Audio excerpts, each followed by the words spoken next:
we kick off with Gail from Sky. Mikel, first of all, have you recovered from Sunday? Yes, fully recovered, yeah. Did it take a while? Well, it took like a normal game. Obviously, it was a very emotional game at the end, but they all are in different ways probably that the game we played on Sunday. But yeah, looking forward to tomorrow. You say they all are. Some don't hit quite the emotional highs of that. When you strip that emotion back, how do you assess that game? It's very hard with everything that went on. Yeah, well, I already did after the game, you know, and we already moved on, and we are now ready to battle again on tomorrow. You're ready to move on. I think lots of us have still sort of soaked up what went on, and we've seen extra footage of Ireland and you at the end. We've seen Ireland and Jesus at the end. Does that tell you kind of how much that game meant to not just Arsenal and City, but to everybody? That rivalry is fascinating, that you maybe got under their skins, that we all loved the head-to-heads and the niggle and the battle? I don't know, it's part of football, part of a sport, and after the game, all that goes away and we move on. That's it. Just maybe two more on it before I do move on. Were you surprised by the reaction that people gave us on the way you played that game? Because one of the biggest criticisms you've had against you is that you haven't been streetwise. And there you were, putting on a masterclass and doing everything to win a game. There was no self-centre. You were right at it, and you did whatever it would take to get that point. Yeah, we had to play the game that we had to play, and the first 10-15 minutes we couldn't, 11 against 11, then we go much better, and then obviously we're thrown in a very different context. Every team does, you know. They played 30 seconds with 10 men. You look what they did, it's normal what they did for 30 seconds, but we had to do it in a different way. We learned from the past as well, because unfortunately we've been in that situation with them 3 times very recently. One, it was with Granite after 38 minutes it was. And we conceded how many? So, yeah, we better learn. If not, we will be very thick. I will be very thick. The red card as well, have you reflected on that and what you said about it afterwards? And perhaps does the threshold for a second yellow maybe need to be higher? Well, I reflected post-match, and it's the same reflection today. So that's still very cross about it and want consistency? It's the same answer that I give. I think it's move on. I was very clear about it, I think. Okay. 3 huge games in a week, physically and mentally. When you sit here now, how proud are you of what you've gone and done and some of the circumstances thrown at you? Extremely proud. I think the team, the desire that they have to compete in any context, to win, to adapt to different circumstances, different competition, different way of playing, and handle that emotionally and physically the way we've done, is superb. Happy, not because we wanted to win the 3 games, but understanding how tough that context is and how difficult it is, and the things that we had to deal with, and not only that, but our own issues as well with the amount of players that we had out. I think it's a significant improvement, and we have to be proud of that, but not happy because we want to win.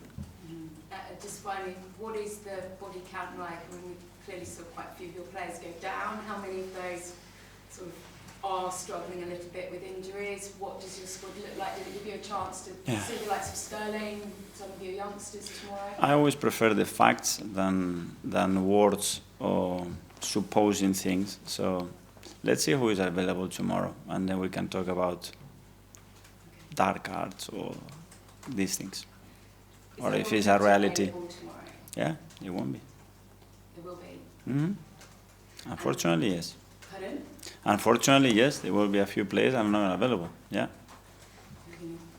Calafiore, Timber, can you just tell us? Tomorrow you will find it as soon as I give the lineup. Okay. No serious injuries picked up on Sunday? We have to wait one of them. Yeah. Thank you. Hi Mikel, how are you? Very good, you? Yeah, very good. In terms of your players, two of the last 3 games you had players sent off in the Premier League, kicking the ball away. If you had to remind your players that that's a new rule, For passing the ball, you mean? passing the ball away, kicking the ball away. Yeah. Have you had to remind them not to do it in future? I think so. Just leave the ball, don't touch the ball. We play without the ball. Having said that though, the League Cup, when you were at Man City, they always took the League Cup seriously. Pep always wanted to win it because it led to something bigger, or it seemed to be something bigger. Is that the mentality you're bringing to Arsenal? Yes, for sure. We want to win the game tomorrow. We have to start with the first game, and we have to understand what's the best team, the strongest team that we can put out there to perform the way that we need to be better than Bolton and beat them. You mentioned the strongest team you can, because quite often we see Premier League managers make 10 or 11 changes to either give players a rest or give other players a game. Would you do that? Would you make 10 or 11 changes? No, at the moment we cannot, because we don't have another 10 players available. You've got a big squad. You could probably find 10 players. Mm-hmm. How many youngsters are we going to see there tomorrow? Because this is always a good opportunity to see younger players. I remember in the past we've seen the likes of Alex Iwobi, Emil Smith-Rowe, people like that make their debuts in these sort of competitions. It's a great opportunity for any player to show what they are doing in the games. I didn't have the ability to play matches yet, to transform what they're doing in training, to give us the right reason and perform on the pitch. Two players who we may not see tomorrow, Gabriel and William Saliba. I remember speaking to you about 3 years ago when Saliba was away on loan, and we were saying how much you were saying how much you wanted to keep him, how much of a good player he's going to be for Arsenal. Can you believe what those two have developed into as a partnership? Because they're probably among the top centre-half partnerships now in English football. No, the reality is no, because you have to see that developing day by day, and obviously we believe that they could become really good. That togetherness, that chemistry is something unique. It's something that they build, and there is something that happened very organically as well. And very proud to have them. The level that they are showing is incredible. And finally, Raheem Sterling.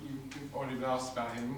I'm not going to ask you whether he's going to start or not tomorrow, but this would be a good opportunity to get more minutes for Arsenal. What has he been like since he's arrived here? Have you been impressed with him even more than when you saw him before us?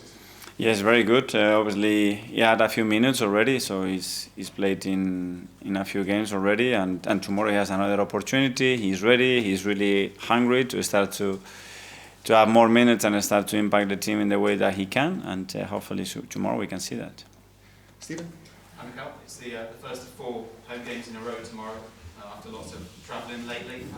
Sellout crowd as well. What does that tell you about the connection that you've got with the supporters at the moment? Great to know that night games are very special at the Emirates. We start to make any occasion special.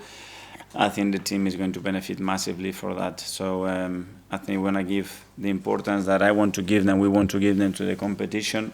And that's the first part of it, to create an atmosphere that makes it really good for our players, really difficult for the opponent. Mikel, we saw the footage of David Raya leaving the Etienne, sort of bandage on his knee. Is he one of the players who's a doubt tomorrow? Would it concern you that you might have to play a 16-year-old in Jack Porter in goal? But let's see how they are today, and I will try to make a call on that if we believe that there's a possibility.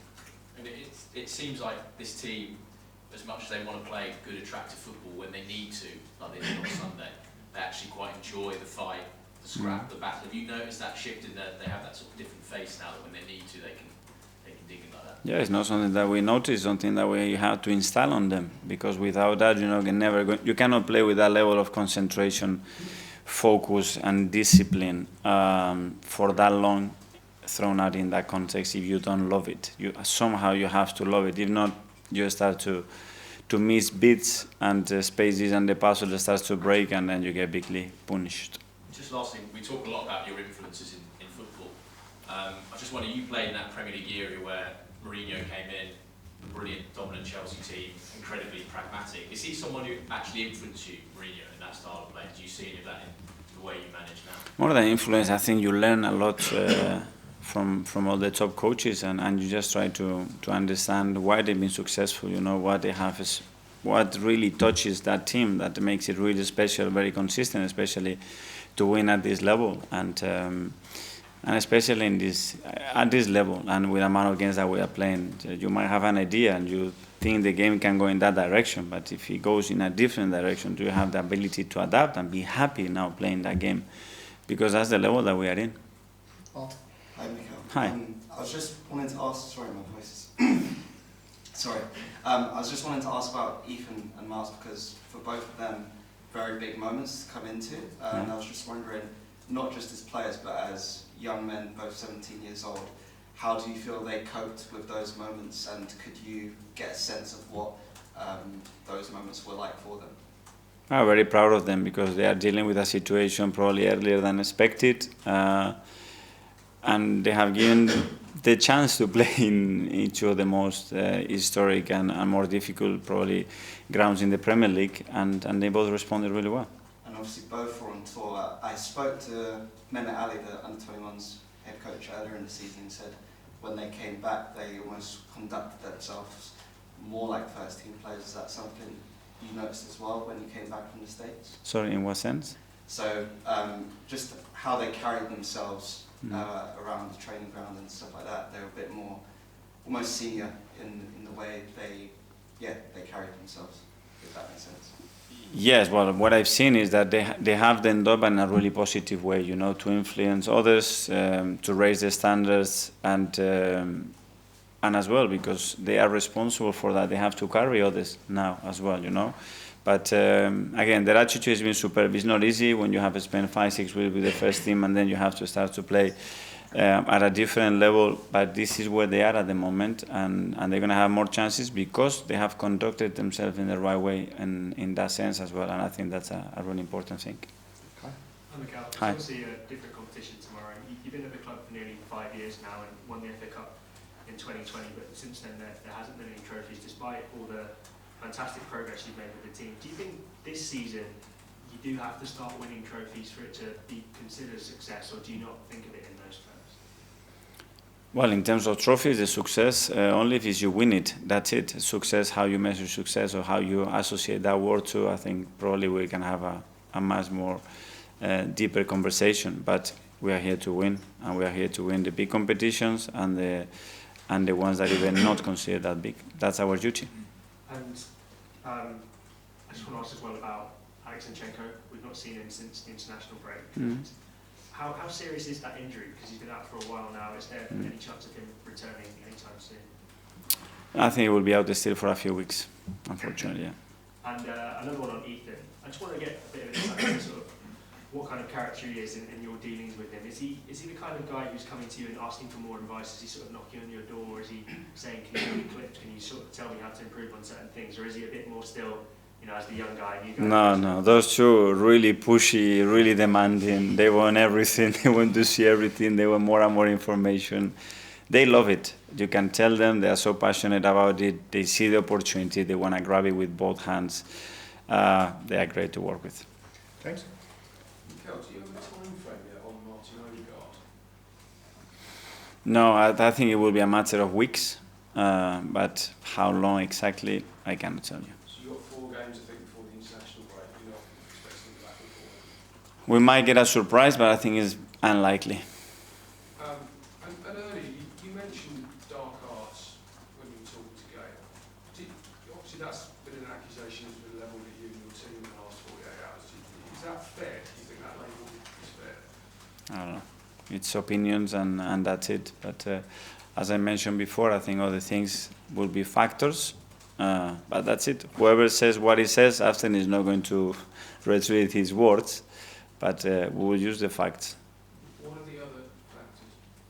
Sorry? What are the other facts you're talking about? The other factors? Well, if a player is fainting something, yes or no, then that means that he will carry on and he will be involved in the squad and he will play.